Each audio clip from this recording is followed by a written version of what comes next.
மக்கள் வணக்கம். இந்த இனிய காலை பொழுதில் உங்களை சந்திப்பதில் மிக்க மகிழ்ச்சி அடைகின்றேன். இந்த புத்தம்புது காலை நிகழ்ச்சியில் நலமாய் வாழ பகுதியில் இன்று நம்ம ஆசனங்கள் பண்ணி பார்த்து கொண்டு இருக்கிறோம். இன்றைக்கி நம்ம பார்த்திங்கன்னா முக்கியமான ஆசனம் பார்க்க போகிறோம். அதில் என்னென்னா ஊர்த்துவ பாதாசனம். எப்படி காலை உயர்த்துறது, எதுக்காக இதை நம்ம பண்ணிகிட்ருக்கோம் அப்படின்னாலே, எப்படி ஒரு மனசு ஆரோக்கியத்துக்கு மிக முக்கியமானது. இந்த மனசை பற்றி மனம் என்றது எண்ணங்களின் தொகுப்பு.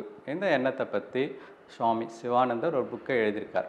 உலகத்திலே பார்த்திங்கன்னா மிகவும் வலிமை வாய்ந்தது என்னென்னா மனசு தான். அதனால தான் என்ன சொல்லுவாங்கன்னா, மனம் இருந்தால் மார்க்கம் உண்டு.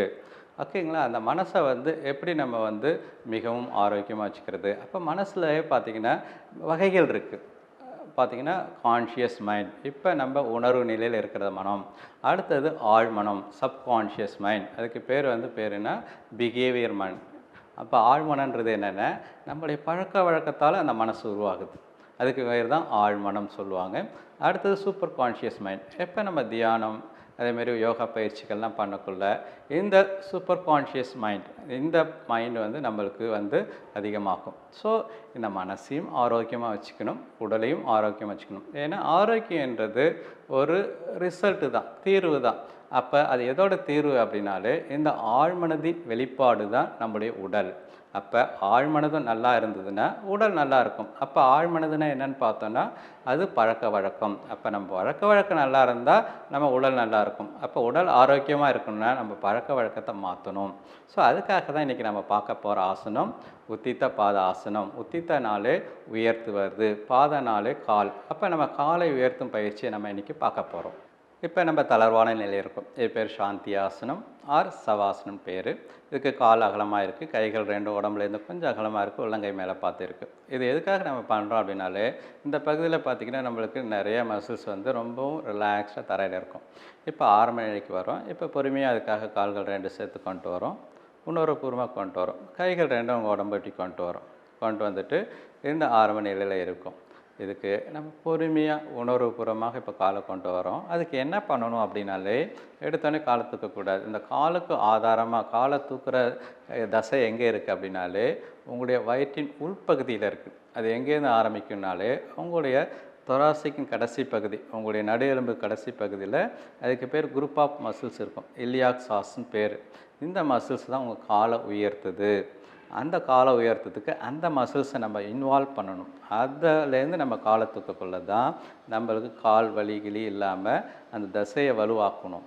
அப்போ அந்த தசைக்கு என்ன பண்ணணும்னா, ஃபஸ்ட்டு உங்களுடைய நாபிக்கு அடிப்பகுதியை நல்லா டைட் பண்ணணும். நல்லா மூச்சை வெளியே விட்டுட்டு அதை நல்லா டைட் பண்ணணும். இதுக்கு நம்ம நார்மலாக உடியான பந்தான்னு சொல்லுவாங்க. இப்போ அதை டைட் பண்ணிவிட்டு ரிலாக்ஸ்டாக பொறுமையாக உங்களுடைய 2 பாதத்தையும் உயர்த்தணும். உத்தித்தனால உயர்த்துறது, பொறுமையாக உயர்த்தி ஒரு 45 டிகிரி, அவ்வளோதான். 45 டிகிரி வரைக்கும் நம்ம மெயின்டைன் பண்ணணும். இதில் ரிலாக்ஸாக நம்ம மெயின்டைன் பண்ணணும். ஓகேங்களா. ஸோ இந்த ஆசனத்தில் இதை நம்ம மெயின்டைன் பண்ணணும். ஏன்னா உங்களுடைய மனசுக்கும் வயிற்றுக்கும் ரொம்ப தொடர்பு உண்டு. ஏன்னா மனசு கொஞ்சம் மாறிடுச்சு, கவலையாயிடுச்சு, ஏதாவது ஆயிடுச்சுனாலே உங்களுக்கு செரிமானம் நன்றாக இருக்காது. அப்போ ரெண்டுத்துக்கும் தொடர்பு இருக்குது. அப்போ இந்த வயிற்றுப்பகுதியை நன்றாக வச்சுக்கிறதுக்கு இந்த ஆசனம் மிகவும் உயர்ந்தது. இதேமாரி கொஞ்சம் ஒரு 30 செகண்ட் நம்ம மெயின்டைன் பண்ணிவிட்டு இப்போ பொறுமையாக நீங்கள் உணர்வுபூர்வமாக கால்களை கீழே கொண்டு வரணும். கீழே வந்த பிறகு பொறுமையாக உங்களுடைய கால்களை அகலமாக வச்சிங்க. உங்களுடைய கைகள் 2 பக்கவாட்டில் கொண்டு வாங்க, உள்ளங்கை மேலே பார்த்து வச்சிங்க, கண்ணை முடிக்கிங்க. இப்போ உங்கள் கவனத்தை அடி வயிற்றில் கொண்டு வாங்க. நம்ம இன்றைக்கி இந்த உத்தித்த பாத ஆசனம் பார்த்தோம். இதனால் நம்மளுக்கு என்ன ஆகும்னா, அடிப்பகுதி, அதாவது ஹாரா சென்டர்னு சொல்லுவாங்க. ஏன் இது முக்கியம்னா, நம்முடைய மணிப்புர சக்கரத்துக்கு கீழே தான் இந்த ஹாரா சென்டர் இருக்குது. நம்முடைய உயிர் துடிப்பின் முக்கியத்துவமே இந்த மணிப்புர சக்கரா தான். இது ஆரோக்கியமாக இருந்தால் தான் நம்முடைய மனம் ஆரோக்கியமாக இருக்கும். அப்போ மனம் நல்லா ஆரோக்கியமாக இருந்தால் தான் நம்ம உடல் ஆரோக்கியமாக இருக்கும். அப்போ ஏற்கனவே பார்த்தோம், உடல்ன்றது ஒரு ரிசல்ட்டு தான். நம்ம ரிசல்ட் நல்லா வரணும்னா என்ன பண்ணணும், மனசு ஆரோக்கியமாக வச்சுக்கணும். அப்போ இந்த ஆசனங்கள் நம்ம தினமும் பகிர்ந்து ஆரோக்கியமாக வச்சுப்போம். இந்த ஆசனங்கள் நம்ம தினமும் பயிலுவோம். ஓகே, மிக்க நன்றி. நம்ம மீண்டும் ஒரு பயிற்சியில் மீண்டும் சந்திப்போம். நன்றி, வணக்கம்.